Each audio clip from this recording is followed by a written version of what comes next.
Imagine standing beside the Contentnia Creek in the year 1700.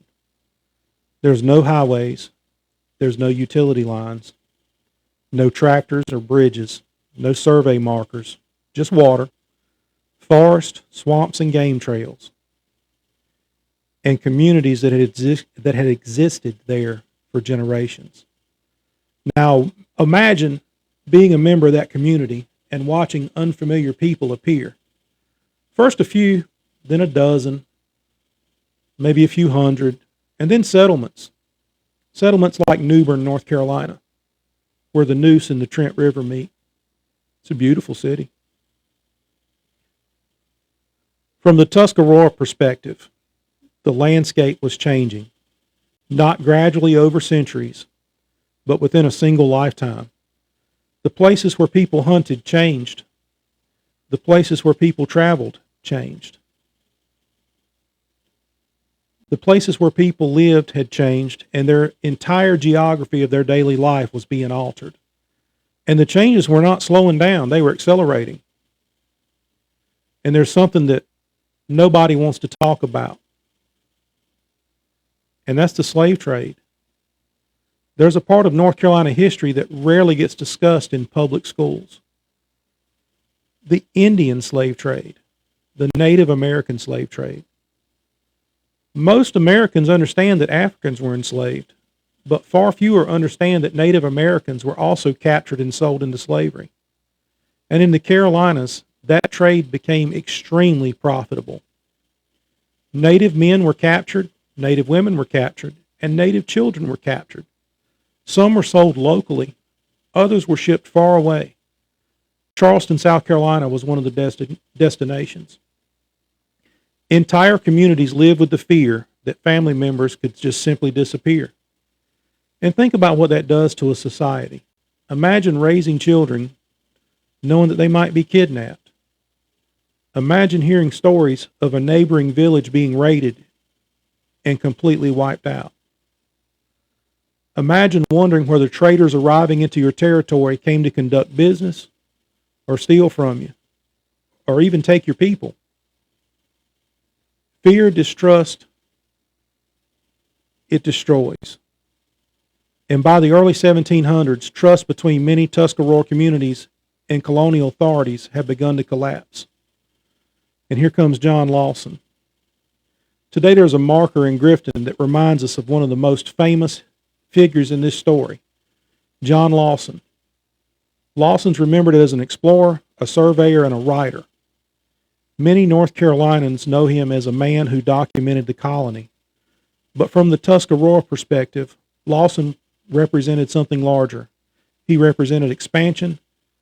His writings encouraged settlement, and his surveys helped map the land.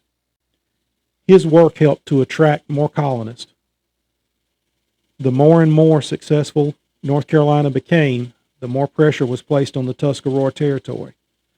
Now, whether Lawson personally intended to harm is almost beside the point. What matters is how he was viewed, because perception often shapes history.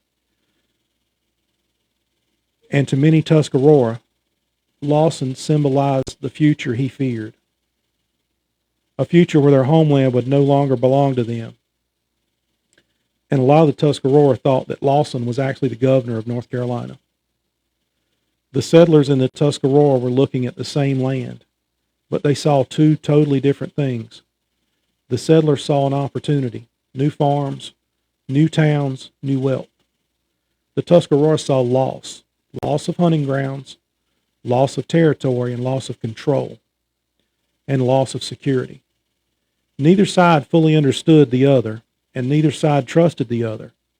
That combination's dangerous. When fear grows faster than communication, conflict always becomes inevitable. Every new settlement increased suspicion.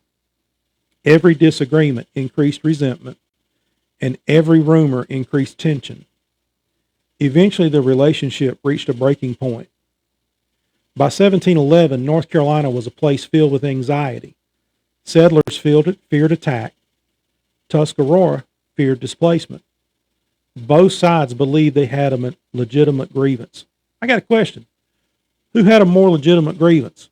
the Europeans that were arriving or the people that were already here? It's a good question, isn't it?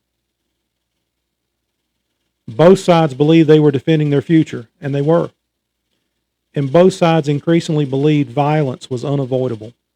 The pressure had been building for years, like water behind a dam. Eventually, something's got to give. And when it did, the result shocked the colony. The attacks came quickly. Settlements were struck, families fled, and communities panicked. The peaceful coexistence that existed for decades was over. The Tuscarora War had begun, and once it started, there was no way back. Now, the interesting thing about the beginning of the Tuscarora War, in a time before radios, in a time before the telegraph, in a time before any way to communicate more than a couple hundred yards, the Tuscarora were able to synchronize multiple attacks on multiple places in the colony at the same time. What began as a peaceful morning in eastern North Carolina ended with the colony burning all the way across the region. They were not a simple people. They had a serious understanding of community and government. Now, the battle at the fort wasn't the beginning of the story. It was only the end.